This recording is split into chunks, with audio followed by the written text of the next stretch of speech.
Hello friends, Rajasthan police 2020 के लिए हम आज जो आपके लिए लेकर आए हैं भौतिक विज्ञान का मॉक टेस्ट फर्स्ट लेके आए हैं। जनरल साइंस के अंदर आपके जो क्वेश्चंस पूछे जाएंगे उनमें जो फिजिक्स के जो क्वेश्चन पूछे जाएंगे उसके लिए हम यहाँ पे क्वेश्चन सेट लेके आए। और देखिए ये बहुत ही इंपॉर्टेंट है क्योंकि ये आगामी जो परीक्षा है उसकी दृष्टि से देखें तो काफी इंपॉर्टेंट है, क्योंकि हमने जो क्वेश्चन लिए हैं ये विगत परीक्षाओं में पूछे हुए क्वेश्चन हैं। तो स्टार्ट करते हैं आज का वीडियो। अगर वीडियो आपको अच्छा लगता है तो जरूर वीडियो को लाइक करें, चैनल को सब्सक्राइब करना ना भूलें, साथ ही बेल आइकन दबाना ना भूलें। पहला प्रश्न जो है, पहला प्रश्न है वैद्युत क्षेत्र का मात्रक, वैद्युत क्षेत्र तीव्रता का मात्रक है। देखिए सबसे पहले तो वैद्युत क्षेत्र तीव्रता का क्या होता है, सबसे पहले तो ये समझना जरूरी है। ठीक है, देखिए ये इसके बारे में हम कह सकते हैं कि उस बल के तुल्य होती है, ये वैद्युत क्षेत्र तीव्रता उस बल के तुल्य होती है जो इस बिंदु पर, अगर मान के चले ये बिंदु है और इस बिंदु पर एकांक धनावेश पर कार्य करता है। ठीक है, तो इसको हम ये कह सकते हैं F बराबर ई क्यू। ठीक है, तो E बराबर क्या होगा, एफ अपॉन क्यू। ठीक है, तो ये हो जाएगा, ये सदिश राशि होती है वैद्युत क्षेत्र तीव्रता। ठीक है, ई से इसको डिनोट करते हैं, ई से। और ई बराबर क्या होता है, एफ अपॉन क्यू। और इसके अगर मात्रक की बात करें तो इसका मात्रक होता है न्यूटन प्रति कूलाम। तो इसका आंसर हो जाएगा ए ऑप्शन। और इसको हम ये भी कह सकते हैं, या फिर इसको ये भी कह सकते हैं वोल्ट प्रति मीटर, ये भी इसको बोला जा सकता है। ये अगला प्रश्न है आपका, भौतिक मात्रा चुंबकीय क्षेत्र की ताकत की इकाई क्या होती है। देखिए चुंबकीय क्षेत्र की ताकत की इकाई जो होती है वो एम्पियर प्रति मीटर होती है। तो इसका आंसर हो जाएगा डी ऑप्शन, एम्पियर प्रति मीटर। अगला प्रश्न है आपका, भौतिक मात्रा ज्योति की इकाई क्या है। देखिए ज्योति जो है, ये जो है इसकी जो इकाई होती है वो होती है आपकी लक्स। तो इसका आंसर हो जाएगा सी ऑप्शन, लक्स। अगला प्रश्न है आपका, एक नैनोमीटर बराबर है, देखिए नैनोमीटर इनको हम डिनोट करते हैं एन एम से। ठीक है, नैनोमीटर को डिनोट किया जाता है एन एम से। और इसको जो किसके बराबर माना जाता है, इसको बराबर माना जाता है 10⁻⁹ मीटर। ठीक है, तो इसका आंसर हो जाएगा बी ऑप्शन। अगला प्रश्न है आपका, भौतिक मात्रा एंट्रोपी की इकाई क्या है। देखिए एंट्रोपी के बारे में अगर बात करें तो एंट्रोपी क्या होती है, ऊष्मा गतिकी जो है उसमें एक भौतिक राशि है ये एंट्रोपी, है ना। और इसको मापा नहीं जा सकता एंट्रोपी को, इसको डिनोट किया जाता है एस से। इसको मापा नहीं जाता है, इसको कैलकुलेट किया जाता है। ठीक है, इसको मापा नहीं जाता है, इसको कैलकुलेट किया जाता है। इसको डिनोट करते हैं एस से, इसका प्रतीक जो होता है एस होता है। ठीक है, और इसको हम ये कह सकते हैं कुल ऊर्जा का वह भाग जिसे उपयोग में नहीं लाया जा सकता। ठीक है, या जिसके हम क्या करें कि उसको कार्य में नहीं बदल सकते हैं, एंट्रोपी कहलाता है, ये एंट्रोपी कहलाता है। ठीक है, इसके अगर इकाई के बारे में बात करें तो इसकी जो इकाई होती है जूल प्रति केल्विन होती है। तो इसका आंसर हो जाएगा डी ऑप्शन, जूल प्रति केल्विन। अगला प्रश्न है आपका, परिस्थितिकी दबाव एटमॉस्फेरिक प्रेशर, परिस्थितिकी दबाव एटमॉस्फेरिक प्रेशर की इकाई क्या है। वायुदाब भी बोल सकते हैं इसको हम। ठीक है, तो इसकी जो इकाई होती है वो बार होती है। तो इसका आंसर हो जाएगा बी ऑप्शन। और इसके परिस्थितिकी दाब होता क्या है, ये इकाई क्षेत्र पर जो पड़ने वाला वायुमंडलीय दाब जो होता है। ठीक है, वायुमंडलीय दबाव जो होता है उसको हम क्या बोलते हैं, परिस्थितिकी दबाव या वायुमंडलीय दाब कहते हैं। ठीक है, तो इसको वायुदाब मापी से मापा जाता है इसको। और इसका जो मात्रक इकाई जो है इसकी वो बी है। ठीक है, वायुदाब मापी से मापते हैं इसको। तो इसका आंसर हो जाएगा बी ऑप्शन। अगला प्रश्न है आपका, सूची फर्स्ट और सूची सेकंड को सुमेलित कीजिए तथा सूची सही उत्तर सूची के नीचे दिए गए कूट से चुनिए। अब देखिए यहाँ आपको ये ऑप्शन बताना है कि इनके जो मात्रक हैं सामने ये दिए हुए हैं, आपको चुनने हैं। अब देखिए तरंग दैर्ध्य का जो मात्रक होता है एंगस्ट्रॉम। ठीक है, लैम्डा से भी इसको डिनोट करते हैं, लैम्डा से, इसको लैम्डा से डिनोट करते हैं। ऊर्जा ऊर्जा ऊर्जा का जो मात्रक होता है वो होता है जूल। ठीक है, ऊर्जा का मात्रक क्या होता है, जूल, जे से डिनोट किया जाता है। ध्वनि की तीव्रता, ध्वनि की तीव्रता जो है ये मापी जाती है आपकी डेसिबल से, तीव्रता जिसको मापते हैं डेसिबल से।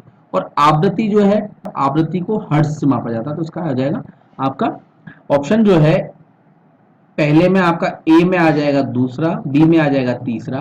ठीक है, दूसरा इसमें होगा, तीसरा इसमें होगा, और चौथा इसमें आएगा, और पहले नंबर का इसमें आ जाएगा। तो इसका जो आंसर होगा वो ए ऑप्शन बिल्कुल सही आंसर होगा। अगला प्रश्न देखते हैं।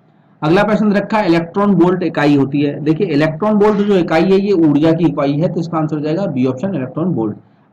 देखिए अगला प्रश्न दिया हुआ आपका, फेराडे की इकाई है। फेराडे किसकी इकाई है आपको ये बताना है। फेराडे जो होता है, कैपेसिटेंस जो होता है इसकी, तो धारिता की इकाई होती है, ये धारिता बोलते हैं हम इसको, धारिता की इकाई होती है फेराडे। तो इसका आंसर हो जाएगा ए ऑप्शन। और धारिता का अगर इसका मात्रक के बारे में बात करें तो ये इसको हम बोलते हैं कुलाम प्रति वोल्ट भी बोल सकते हैं फेराडे को। ठीक है, ये कहा जाता है इसको। तो इसका आंसर हो जाएगा ए ऑप्शन। अगला प्रश्न है आपका, खाद ऊर्जा को किस इकाई में मापा जाता है। देखिए खाद ऊर्जा, इसको मापा जाता है आपका कैलोरी में, तो इसका आंसर हो जाएगा सी ऑप्शन कैलोरी। ठीक है, अगला प्रश्न है आपका, निम्नलिखित में से किस राशि का कोई मात्रक नहीं है। देखिए, गति के बारे में बात करें तो गति का जो मात्रक होता है मीटर प्रति सेकंड होता है। ठीक है, घनत्व की बात करें तो इसका मात्रक होता है किग्रा प्रति घन मीटर, और आपेक्षिक घनत्व का कोई मात्रक नहीं होता। त्वरण की बात करें तो मीटर प्रति सेकंड स्क्वायर होता है इसका मात्रक। ठीक है, तो इसका आंसर हो जाएगा सी ऑप्शन। अगला प्रश्न है आपका, एक पारसेक तारों संबंधी दूरियां मापने का मात्रक बराबर है। देखिए, सबसे पहले तो पारसेक का मतलब क्या होता है। पारसेक का होता है, देखिए इसको जो शॉर्ट फॉर्म है, ये शॉर्ट फॉर्म है पैरेलैटिक पैरेलैटिक सेकंड। ठीक है, ये इसकी फुल फॉर्म होती है पैरेलैटिक सेकंड। पारसेक इसका संचित रूप है पैरेलैटिक सेकंड का। ठीक है, और ये प्रकाश वर्ष की तरह ही खगोलीय दूरी मापने के काम में आती है पारसेक। एक पारसेक बराबर क्या होता है, पारसेक होता है 3 × 10⁻16 मीटर, पारसेक बराबर। और इसको हम प्रकाश वर्ष के रूप में देखें तो एक प्रकाश वर्ष जो होता है वो प्रकाश वर्ष होता है आपका 9.46 × 10⁻15 मीटर। अब अगर एक पारसेक की बात करें, पारसेक की बात करें तो एक पारसेक जो बराबर होगा वो होगा 3.262 प्रकाश वर्ष, ये हो जाएगा। तो इसको हम यहाँ पे लिख सकते हैं 3.25 के बराबर, तो इसका आंसर हो जाएगा डी ऑप्शन। अगला प्रश्न है आपका, निम्नलिखित में कौन सी राशि सदिश नहीं है। देखिए, सदिश के बारे में बात हो रही है। यहाँ आप देख सकते हैं वेग है, ये सदिश राशि होती है, बल भी सदिश राशि है, विस्थापन भी सदिश राशि। तो अपना आंसर क्या हो जाएगा, आयतन। तो अपना आंसर हो जाएगा ए ऑप्शन। आयतन को किससे डिनोट करते हैं, वॉल्यूम से। ठीक है, वॉल्यूम से डिनोट किया जाता है, तो इसका आंसर हो जाएगा ए ऑप्शन। अगला प्रश्न है आपका, चालक की वैद्युत प्रतिरोधकता की इकाई है। चालक की वैद्युत प्रतिरोधकता की जो इकाई है इसके बारे में पूछा जा रहा है। तो देखिए, तो इसको वैद्युत प्रतिरोधकता की इकाई जो होती है वो होती है ओम। इसको हम डिनोट करते हैं ओम इस तरीके से। तो इसका आंसर हो जाएगा डी ऑप्शन। चालक की जो वैद्युत प्रतिरोधकता की इकाई होती है ओम, तो इसका आंसर हो जाएगा डी ऑप्शन। अगला प्रश्न है आपका, स्विच चालू होने पर बल्ब कैसे चमकता है। देखिए, स्विच चालू करते हैं तो जो बल्ब होता है, बल्ब के अंदर एक फिलामेंट होता है। ठीक है, जैसे ये बल्ब है और इसमें फिलामेंट की बात करें तो यहाँ एक आपने देखा होगा इस तरीके से फिलामेंट होता है। ये फिलामेंट होता है। अब ये फिलामेंट इसमें जब करंट आता है तो ये क्या होता है, चमकना स्टार्ट कर देता है। ठीक है, गर्म होने की वजह से, और ये इसकी वजह से ही रोशनी होती है। तो इसका आंसर हो जाएगा सी ऑप्शन। अगला प्रश्न है आपका, पारसेक किसकी इकाई है। मैंने आपको अभी बताया था, पारसेक जो है दूरी की इकाई होती है। तो इसका आंसर हो जाएगा डी ऑप्शन, दूरी की इकाई है। लेकिन ये खगोलीय दूरी मापने के काम में आता है, तो इसका आंसर हो जाएगा डी ऑप्शन। देखिए, अगला प्रश्न है आपका, भौतिक मात्रा संवेग की इकाई क्या है। संवेग के बारे में अगर बात करें तो इसको डिनोट करते हैं पी से, और पी बराबर होता है एम बी। ठीक है, पी बराबर एम बी, मतलब वस्तु का द्रव्यमान इंटू क्या कर दिया हमने, वेग का गुणन कर दिया। ठीक है, अब यहां हम बात करें तो इसका जो मात्रक होता है, मात्रक, वो इस तरीके से भी लिखा जा सकता है किग्रा मीटर प्रति सेकंड, या फिर इसको हम कह सकते हैं न्यूटन सेकंड। तो इसका जो आंसर हो जाएगा न्यूटन सेकंड। ये आंसर बिल्कुल सही आंसर होगा। दोस्तों, अगर आपको वीडियो अच्छा लग रहा है तो वीडियो को जरूर लाइक करें, चैनल को सब्सक्राइब करना ना भूलें, साथ ही बेल आइकन दबाना ना भूलें, और हमें कमेंट करके बताएं कि आपको इन क्वेश्चंस में से कितने क्वेश्चंस आते थे। और लास्ट में हमने एक क्वेश्चन छोड़ा है, उस क्वेश्चन का आंसर जरूर हमें कमेंट करके बताएं। देखिए, अगला प्रश्न है आपका, अगला प्रश्न दे रखा है, भौतिक मात्रा प्रेरकत्व की इकाई क्या है। प्रेरकत्व के बारे में बात करें, जिसको हम बोलते हैं इंडक्टेंस। ठीक है, अब ये प्रेरकत्व होता क्या है, सबसे पहले तो ये समझना जरूरी है। ठीक है, प्रेरकत्व क्या है, किसी भी कोई भी एसी परिपथ हो, और एसी परिपथ का गुण वह गुण कहलाता है जिसके कारण वह विद्युत धारा के मान में होने वाले परिवर्तन। ठीक है, जो विद्युत धारा है, कोई भी मान के चलो कि एसी परिपथ है, एसी परिपथ है, उसमें कोई विद्युत धारा जो बह रही है उसके मान में जो परिवर्तन होता है, तो उस परिवर्तनों का वो विरोध करता है।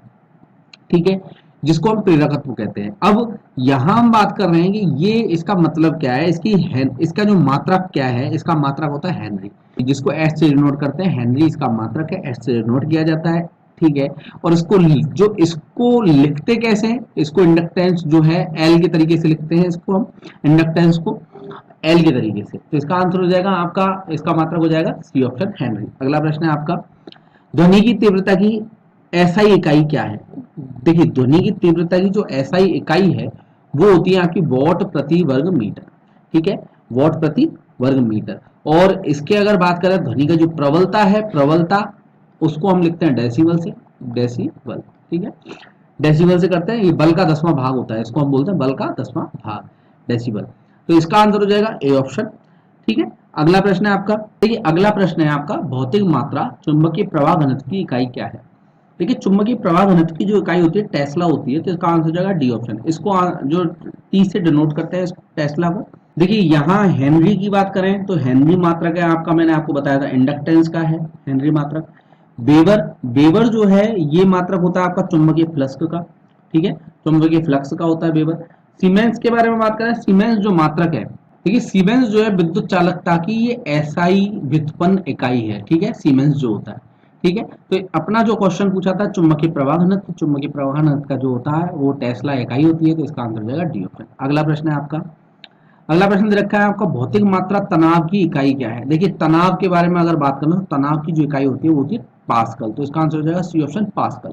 अगला प्रश्न है आपका, यंग प्रत्यास्थता गुणांक का एसआई मात्रक है। देखिए यंग प्रत्यास्थता गुणांक का एसआई मात्रा होता है न्यूटन प्रति मीटर स्क्वायर, न्यूटन प्रति मीटर स्क्वायर, तो इसका आंसर हो जाएगा सी ऑप्शन न्यूटन प्रति मीटर स्क्वायर। ये यंग का प्रत्यास्थता गुणांक जो होता है इसको वाई से डिनोट करते हैं हम, ठीक है, कैपिटल वाई से। और ये होता है अनुदैर्ध्य, अनुदैर्ध्य प्रतिबल बटे अनुदैर्ध्य विकृति। यंग का प्रत्यास्थता गुणांक होता है किसके बराबर होता है, अनुदैर्ध्य में प्रतिबल, अनुदैर्ध्य प्रतिबल बटे अनुदैर्ध्य विकृति के बराबर होता है। इसका आंसर हो जाएगा सी ऑप्शन न्यूटन प्रति मीटर स्क्वायर, इसका ऐसा ही मात्रक होता है। देखिए अगला प्रश्न है, प्लांक नियतांक का मान कितना होता है। देखिए प्लांक नियतांक के बारे में बात करें तो ये मैक्सवेल प्लांक ने इसको दिया था, और ये जो E बराबर एच बी होता है एक, ठीक है, ठीक है, यहाँ E है आपकी फोटोन की ऊर्जा, ई से दर्शाया जाता है जिसको, और यहाँ ये हो गया एच, क्या हो गया, प्लांक नियतांक हो गया, और वी है जो विकिरण की आवृत्ति है।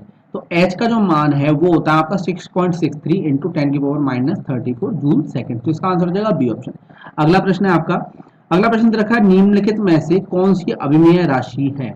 देखिए अभिमेय राशि के बारे में बात करें, विकृति है, ये जो राशि है ये बिना विमा की होती है। देखिए जो शांता गुणांक है इसकी जो विमा होती है वो विमा मैं आपको बता देता हूँ, m1 L-1 T-1 Newton second metre square इसको बोलते हैं। ठीक है, गैस नियतांक जिसको आर से नोट करते हैं, इसकी जो होती है m2L-2 θ-1, इसकी ये विमा होती है। प्लांक नियतांक की विमा होती है m1L2 T-1, इसकी विमा होती है। ठीक है, तो अगला प्रश्न देखते हैं आपका।